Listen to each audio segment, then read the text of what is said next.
While National Electrical Code Section 680.30 specifically excludes storable pools from grounding requirements, there is a general requirement for grounding any metal structure that is likely to become energized by a fault, and this includes above-grade pools. National Electrical Code Section 250.4 A5 requires the grounding of other non-electrical metal parts that are likely to become energized due to fault conditions. National Electrical Code Section 250.4 A7 requires the grounding of the frame of a swimming pool if it is made of metal. The metal frame of the pool must be grounded using a copper or aluminum grounding electrode that is driven into the earth at least 8 feet below grade level. The grounding electrode must be connected to the pool frame with a minimum of number 8 American wire gauge bare copper wire. If the pool is installed on a concrete pad, the concrete must be bonded to the grounding electrode using a number 8 American wire gauge bare copper wire. The aluminum ladder must also be bonded to the grounding electrode using a minimum of number 8 American wire gauge bare copper wire. Grounding an above-grade pool is important for safety in the event of a fault. Here's a more detailed look at grounding and bonding requirements for above-grade pools. Firstly, grounding is connecting non-current carrying metal parts to the earth to provide a low impedance path for fault current.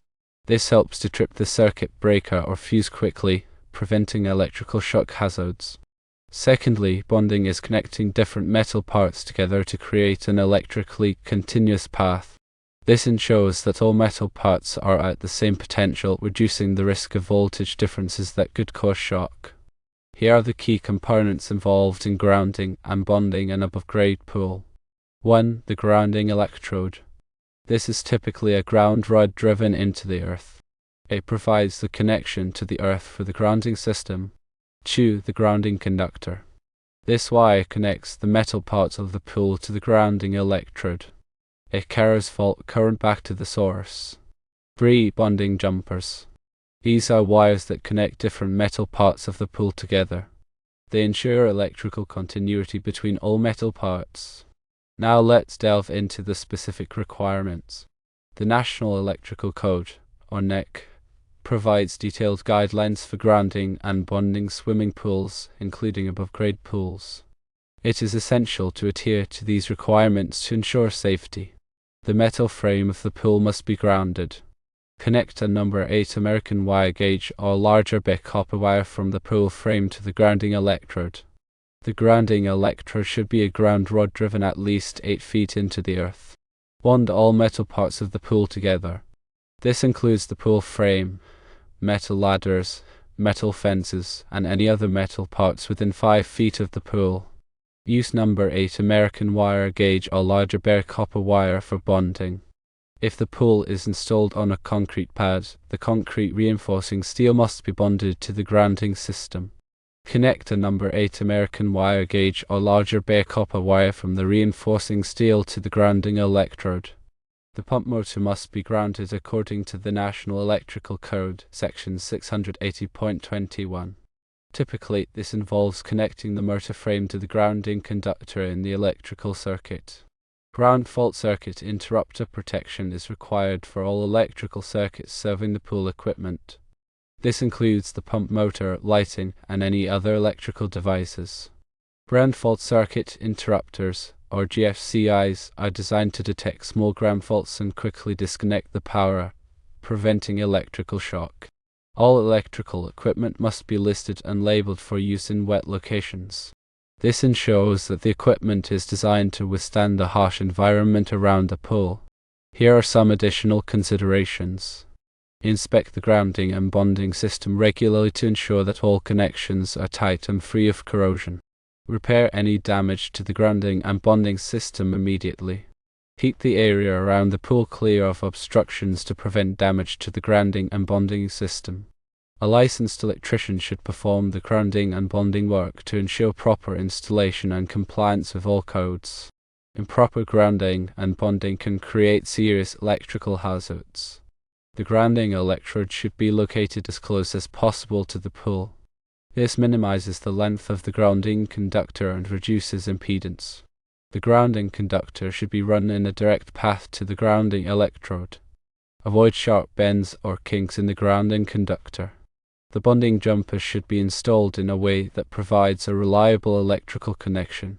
Use approved connectors and ensure that all connections are tight. The concrete reinforcing steel should be bonded at multiple points to ensure good electrical continuity.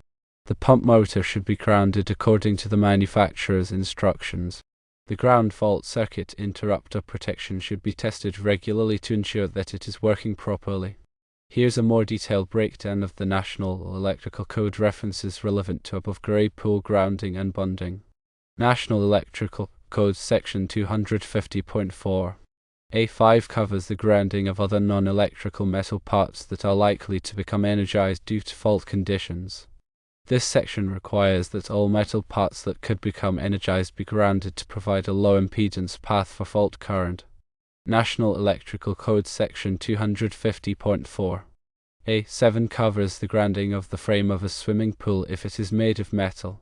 This section specifically requires that metal pool frames be grounded to protect against electrical shock hazards.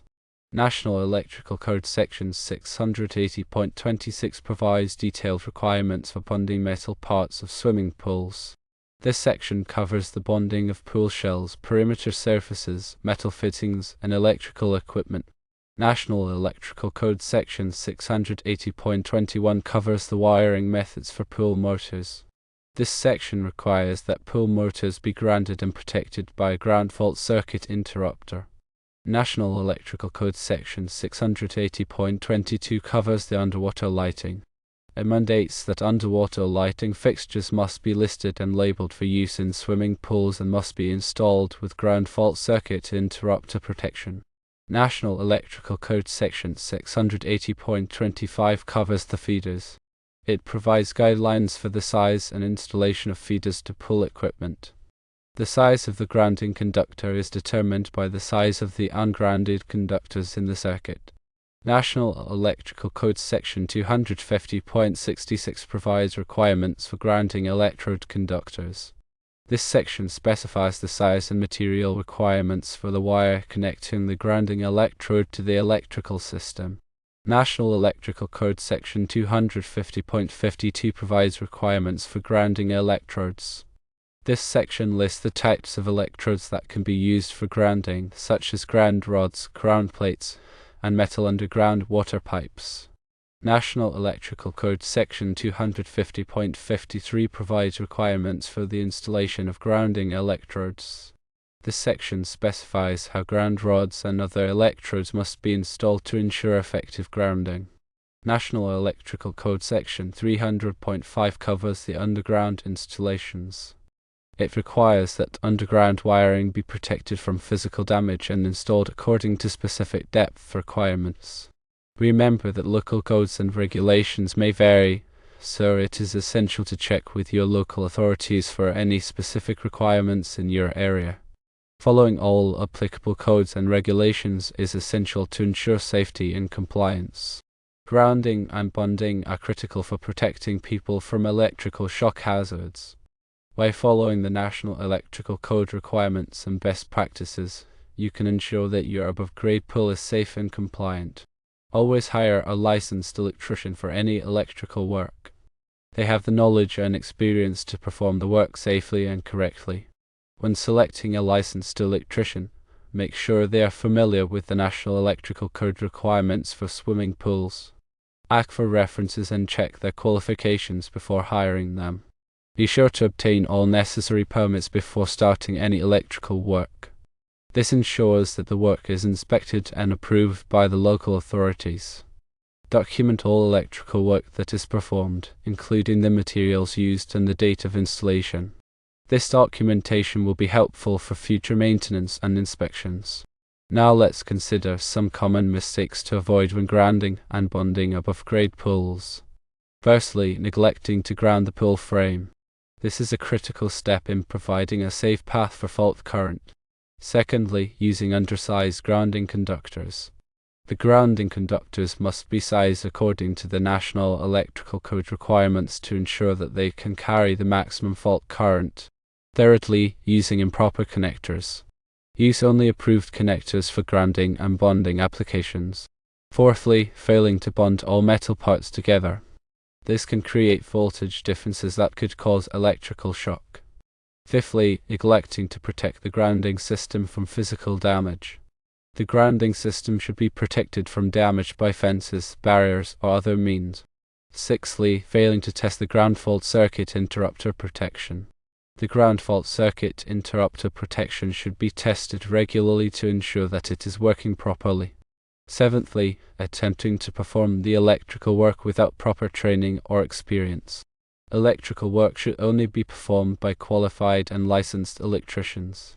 Finally, ignoring local codes and regulations. Always check with your local authorities for any specific requirements in your area. By avoiding these common mistakes, you can help ensure that your above-grade pool is safe and compliant. Remember that safety is the top priority when working with electricity. Always take precautions to protect yourself and others from electrical shock hazards. Turn off the power before working on any electrical equipment. Use insulated tools and wear appropriate personal protective equipment. Never work on electrical equipment in wet conditions. If you are unsure about any aspect of the electrical work, consult with a licensed electrician. By following these safety precautions, you can help prevent electrical accidents. In addition to the technical aspects of grounding and bonding, it is also important to consider the aesthetic aspects. The grounding and bonding system should be installed in a way that is neat and unobtrusive. The grounding conductors should be run in a direct path and concealed where possible. The connectors should be installed neatly and securely. The grounding system should not detract from the overall appearance of the pool area. Here are some tips for achieving a neat and unobtrusive grounding and bonding installation. Use appropriately sized grounding conductors to minimize the visual impact. Conceal the grounding conductors where possible by running them underground or behind walls. Use approved connectors that are designed to be hidden from view. Install the grounding electrode in a location that is not easily visible. Paint the grounding conductors and connectors to match the surrounding surfaces. By following these tips, you can create a grounding and bonding system that is both safe and aesthetically pleasing. Remember that the goal is to protect people from electrical shock hazards without compromising the appearance of the pool area. In summary, grounding and bonding are essential for ensuring the safety of above-grade pools. By following the National Electrical Code requirements, best practices, and safety precautions, you can create a safe and compliant pool environment. Always hire a licensed electrician for any electrical work and obtain all necessary permits. Regularly inspect the grounding and bonding system to ensure that it is in good condition. By taking these steps, you can help prevent electrical accidents and protect yourself and others from harm.